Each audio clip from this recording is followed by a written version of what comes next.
no muri turabira hamwe ibintu indwi abantu benshi badakunda kwibuka kuri Martin Luther. Ucambere nibutsa abantu ko atavutse yitwa Martin Luther nko bamwe bavyibaza. Nkivuga Martin Luther ndabanza kubona ko abantu benshi bamwitsanye na Martin Luther King.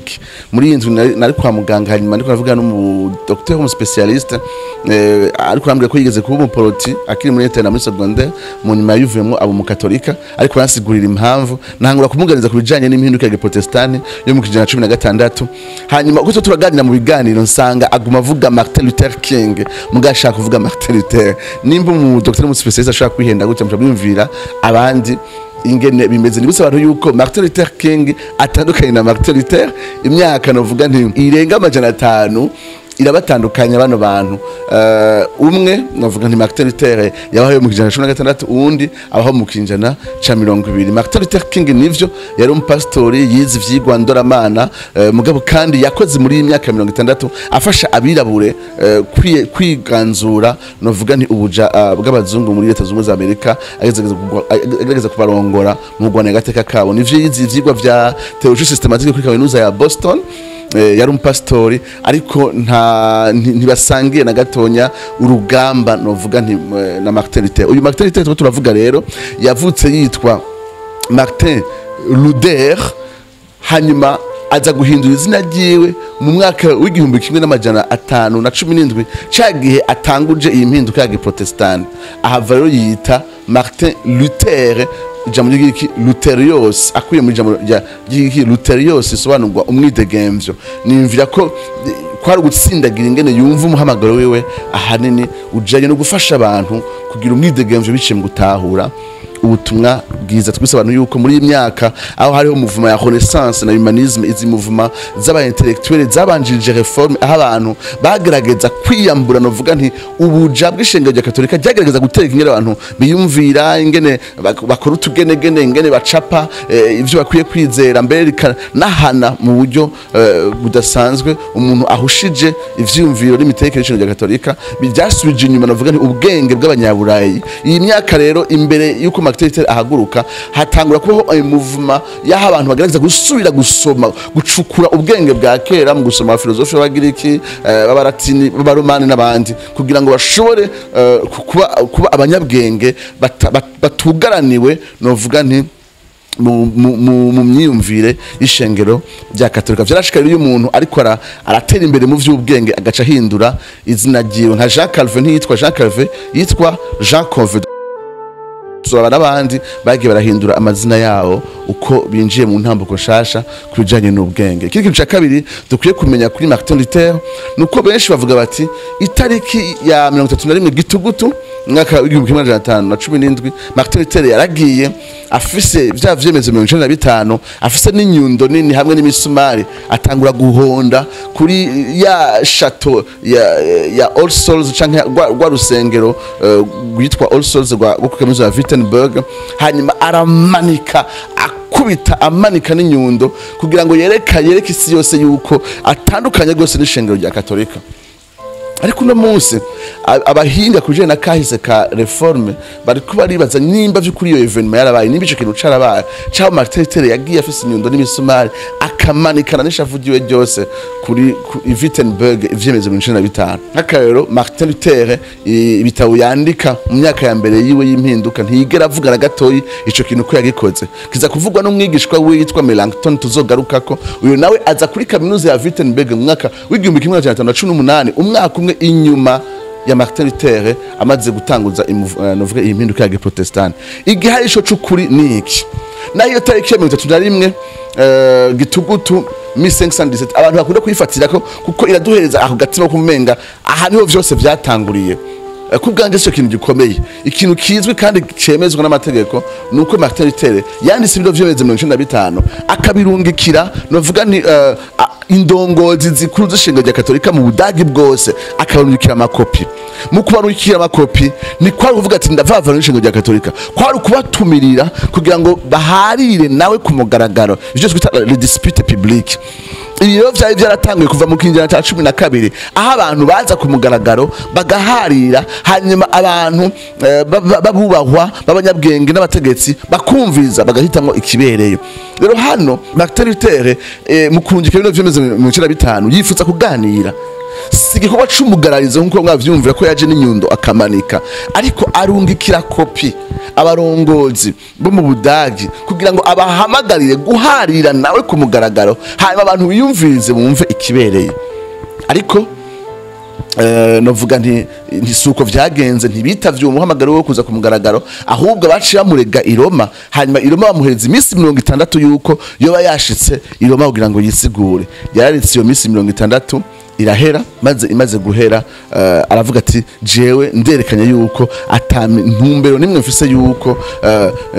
njanirana kuri iro bintu nifuza ko tubiganira ko vyukuri, tuvuge yuko atamuntu numwe vyukuri ashobora kuvyemeza neza yuko itariki ya 31 gitugutu 1517 mwaka wa 1517 ari wo munsi nyene Martin Luther yamanitse yihanukiriye ivyemezo 95. Iki kintu cyagata tugikomeye tudakunda kwibuka kuri Martin Luther, ndakivuge ko naho kibabaje tuzoga ko mu nyuma ibintu dakwiye kwigana kuri zino ndongozi z'impinduka y'aba Calvin, ya Martin Luther, y'aba Zwingli, tuzoga ko mu nyuma. Ariko mvuge gatonye yuko Martin Luther yapfuye afise ikintu ca antisemitisme, yanka abayahudi. Mu byo kwishinga rya Katolika ryaramaze imyaka rihama abayahudi kandi ribica. Ivyo birazwi muri kahise sibanga. Martin Luther yatanguje impinduka ya Protestani, aza kugira inyifato itandukanye nayo, aza kugerageza kwerekana yuko igituma abayahudi batariko baragumbira ukwizera ku Kristo nukubera bahamwe n'ishengero. Hamwe twobatahura, hamwe twobakunda, barashobora no kwizera Yesu Kristo. Aho rero n'igihe Martin Luther yibaza yuko kumbure abayahudi bazohava bagumbira ino mpinduka ya Protestani. Yandika rero ku mwaka wa 1523 yandika ati Yesu Kristo yari umuyahudi, agerageza kuvuga aganira neza n'umutima w'urukundo, n'umutima watumirira atumurira n'abandi badagi bose, novuga nti gufata neza abayahudi. Mugabo nyuma y'imyaka 20 Martin Luther hava soro kindi gitabo mwaka wa 1543, igitabo gitandukanye gose cyane nico. Muri ico gitabo asaba yuko abadagi bo turira amasinagogi yose y'abayahudi aho basengera hose, bagaturira amazu yose babamwo, kandi aza kuvuga ijambo rizava rivyara genocide wanashaka y'abayahudi mu Budagi. Avuga ati ntavuga ngo ni mubica, avuga ni muturira amazu yabo kandi muturire naho basengera. Mugace yongera n'indi jambo rimwe ati umukristo nta responsabilité morale nimwe afise ku bayahudi, ati nta kintu na kimwe abazwa. Iyo umuntu avuze gutyo onye ni imvugo ivuga iti ivyo ba vyose habivyara ivyo vyose. No munsi nyuma y'imyaka myinshi cyane abantu bacimvira yuko uwo mutima wo kwanka abayahudi itere ahava yerekana inyuma y'imyaka myinshi cyane ya Martin Luther, akanica abayahudi benshi ko Martin Luther ashobora kuba yageze mu ruhara mu kubiba iyo mbuto itameze neza. Bano bantu b'indongozi za Protestani ntibari abantu batunganye muri vyose, tuzoga ku bintu bikomeye tudakwiye kwigana, yaba kuri Calvin, yaba kuri Zwingli, canke yaba kuri Martin Luther. Ikindi kintu novuga nti cakane dukwiye kumenya kuri Martin Luther nuko mu byo kuri Martin Luther yari umupadiri, hanyuma yarizera yuko ivyo no kutarongora ari ibintu ishinga rya Katolika ryigeneye, hanyuma yaratera intege abantu bariko baragumbira umuzo wa Protestani guca barongora abapadiri nimba atakina kimwe kibafatiriye. Ariko wewe ntiyavyifuza na gatonya. Ahava rero anafasha n'abantu twita abamasera ko nabo nyene abikeneye kurongorwa borongorwa, kubera uko kutarongorwa babitegetswe n'idini gusumba umuhamagaro w'Imana. Rero hariho novuga nti kuva y'abasere, kuva ordre y'abasisterien, aragenda agafasha rero agafasha aba masera 12 guhunga bava muri iyo kuva, hanyuma arabahungisha kugira ngo bashobore gukira, novuga nti abasoda b'ishinga rya Katolika, aca nabafasha rero kuronka n'abagabo babo. Mugabo muri abo bose hacasigara umuntu umwe yitwa Catherine von Bora. Wewe abagabo bose bamuronderera arabana, hanyuma azava amenyesha yuko yifuza kurongorwa na Martin Luther. Martin Luther ntiyabishaka, ko yavuga ati jewe sishaka kurongora kubera abantu bava biyumvira kurongora atari biyumvira yuko iyi ntambara nayitanguje kugira ngo nirongere inyungu zanje harimo no kurongora ati kindi naco nava nsanga uwo muntu ndongoye ndamusiza n'umupfakazi mu myaka mikeyi gusa kuko ndiko ndahigwa n'isi yose umwanya wose ushobora kwicwa n'ibindi vyinshi rero azahava yemera kurongora Catherine von Bora ugambe na mbere atabishaka kandi ari uwo mu masera ubwiyo nyene yambwira ati ndagukunda kandi nifuza yuko tubana avuga ati umunsi wa mariage arivugira wenyine avuga ati nukuri je numva atarukundo rwishi cyane rubiragira muri jewe ariko mu nyuma uko yagiye aba muri mariage urabona ko mu nyandiko ziwe hageze igihe akunda urukundo rurenze urugendo Katarina ku buryo amwita n'ayandi mazina ahambaye gose cyane yerekana ko yarafise ikibanza kinini cyane mu mutima wiwe. Ikindi kintu ca gatanu twokwiruka kuri Martin Luther nuko asobanura Bibiliya mu Kidagi murabe rero cage yari yinyegeje nageze kwabwira yuko Frederick de Saxe uyu mugani wa Mudage aja kumunyegeza muri chateau hanyuma aza kumara igihe ariko ari wenyene yinyegeje afungura neza mugabo kandi aticaye agaragaza gusobanura Bibiliya mu rurimi abadagi bashobora kumva. Ikintu gitangaje nuko ino Bibiliya isezerano rishasha gusa ariheza mu mayinga 11 yaraheje gusobanura isezerano rishasha ryose arikura mu Kigiriki akoresheje novuga nti Bibiliya ya Erasme tuzobira ko bijanye na Erasme hanyuma ayishira mu rurimi rw'Ikidagi hanyuma caheza Bibiliya yose ndababwira yuko ico gihe novuga ni imprimerie Martin Luther yavutse haheze imyaka 10 habayeho invention ya imprimerie Gutenberg y'invention ya imprimerie rero ano Bibiliya ya Martin Luther atagura gusirikira iburaya hose bambe mu Budagi ku buryo amakopi 3000 yabaye imprime ubwo nyene yacagugwa ubwo nyene ikintu gikomeye cyane kwiyumvira hano ningere Martin Luther azwi cyane muri literature y'Abadagi ko yazanye intererano ndasanzwe cyane kubijanye n'ururimi rw'Ikidagi ibi rero ahava hindura mu Kidagi mwibuke tubwira abantu yuko mu gihe ca Martin Luther Ikidagi haratanye kubaho amadialecte menshi atandukanye ariko biciye muri Bibiliya y'Ikidagi Martin Luther arema urundi rurimi rw'Ikidagi rugerageza kwegeranya Abadagi kandi rukaba ururimi rworoshe gumvikana kandi umuntu ashobora no gukoresha iyo ariko ariyumvira ibintu bihanitse kandi n'umuntu asanzwe agashobora kandi kurukoresha abantu bavuga rero yuko yazanye intererano idasanzwe cyane muri